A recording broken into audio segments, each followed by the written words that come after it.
आज हम इस वीडियो में जानेंगे रेट कांस्टेंट क्या होता है। In rate law expression instead of proportionality symbol we use a constant and we call it rate constant.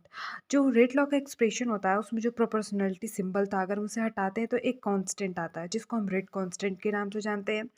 नीचे जो रेट लॉ एक्सप्रेशन दिया हुआ है, ये रेट लॉ एक्सप्रेशन है, ये बोलता है कि जो रेट ऑफ रिएक्शन होता है वो डायरेक्टली प्रोपोर्शनल होता है product of concentration of A which raise some power X and product of concentration of B which raise some power y।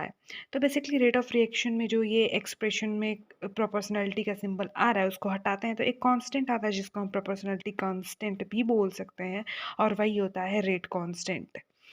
जो ये एक्स और वाई है वो तो हमें ऑलरेडी पता है कि वो एक्सपेरिमेंटली डिटरमाइंड वैल्यूज़ होती हैं फॉर कॉम्प्लेक्स रिएक्शंस के लिए, और जो एलिमेंट्री रिएक्शंस होते हैं या फिर स्टेप रिएक्शंस होते हैं उसमें जो स्टोइकियोमेट्रिक कोएफिशिएंट होता है रिएक्टेंट का वही एक्स और वाई की वैल्यू हो जाती है ना। ऑर्डर ऑफ रिएक्शन क्या होता है, अगर ये जो पावर है अगर हम उसे ऐड कर देते हैं तो वो ओवरऑल ऑर्डर ऑफ रिएक्शन हो जाता है। और अगर हम order of reaction in term of A देखें तो वो एक्स हो जाएगा, और अगर बी के रेस्पेक्ट में ऑर्डर ऑफ रिएक्शन देखते हैं तो वो वाई हो जाएगा।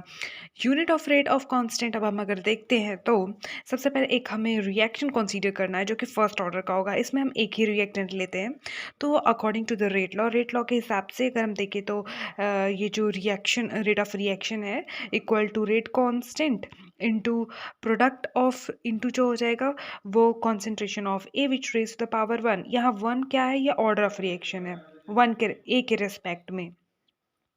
तो अगर हम यहाँ देखते हैं तो रेट ऑफ रिएक्शन जो होता है उसका यूनिट होता है मोल पर लीटर पर सेकेंड, और अगर इक्वल्स इधर देखते हैं तो ये रेट कांस्टेंट तो एज इट इज़ रहेगा।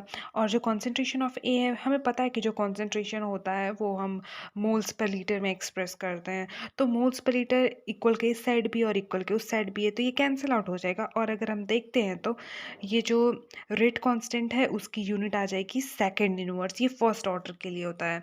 तो फर्स्ट ऑर्डर तो बस होता नहीं है, ऑर्डर ऑफ रिएक्शन बहुत अलग अलग तरीके के होते हैं, zero order, first order, second order, third order, nth order.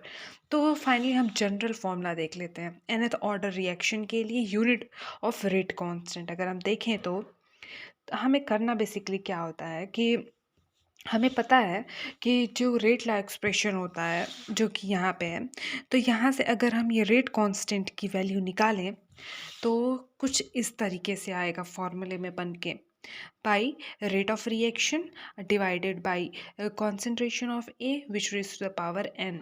जो एन होता है वो ऑर्डर ऑफ द रिएक्शन होता है। अब हम जनरल फॉर्मूला देख रहे हैं nth ऑर्डर के लिए रेट ऑफ कांस्टेंट की का यूनिट देखेंगे। तो इसमें बेसिकली करना ये होता है कि हमें पता है जो रेट ऑफ रिएक्शन होता है तो उसकी जो यूनिट होती है वो मोल्स पर लीटर पर सेकेंड होता है, और जो कॉन्सेंट्रेशन ऑफ रिएक्टेंट्स या फिर किसी भी चीज़ का कॉन्सेंट्रेशन होता है उसे हम मोल पर लीटर में एक्सप्रेस करते हैं और एन उसका पावर एज इट इज़ रहेगा। ये डिवाइड में अगर ये ऊपर जाता है तो बेसिकली ये वन माइनस एन हो जाता है और वन बाई सेकेंड हो जाता है। तो ये basically unit of rate constant हो जाएगा nth ऑर्डर के लिए। अब हम ये समझ लेते हैं कि रेट कांस्टेंट होता क्या है। तो यहाँ नीचे डेफिनेशन दिया हुआ है, amount of reactant getting converted into product when concentration of each reactant is 1 molar. Basically rate of constant जो होता है रेट कांस्टेंट, तो उसे हम ऐसे डिफाइन करते हैं कि जब हमारे सारे रिएक्टेंट जो भी रहेंगे, चाहे वो 2 रिएक्टेंट हो, 3 रिएक्टेंट हो, 4 रिएक्टेंट हो, अगर वो सारे 1 मोल 1 मोलर 1 मोलर रहेंगे, अगर उनकी कॉन्सेंट्रेशन 1 मोलर रहेगी, तब कितने अमाउंट ऑफ जो रिएक्टेंट है वो कन्वर्ट हो रहा है प्रोडक्ट में।